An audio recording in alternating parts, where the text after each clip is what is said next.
বলিউডে আমির খান পুত্র জুনায়েদ খানকে নিয়ে আলোচনার কেন্দ্র এখন সালমান খান ও শাহরুখ খানের দেওয়া গোপন পরামর্শ, যা তিনি সম্প্রতি এক সাক্ষাৎকারে প্রকাশ করেছেন।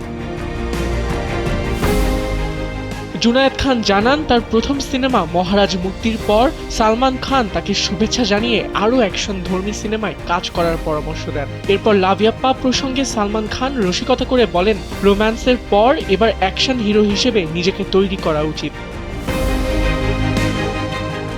অন্যদিকে শাহরুখ খানের সঙ্গে তার আলাপ ছিল আরও মজার, যেখানে তিনি অভিনয়ের খুঁটিনাটি শেখানোর পাশাপাশি বলেন, বাবার সঙ্গে মতবিরোধ হলে যেন তিনি তার কাছেই আসেন। সাই পল্লবীর সঙ্গে একদিন সিনেমায় অভিনয় করে জুনায়েদ খান নতুন করে আলোচনায় এসেছেন।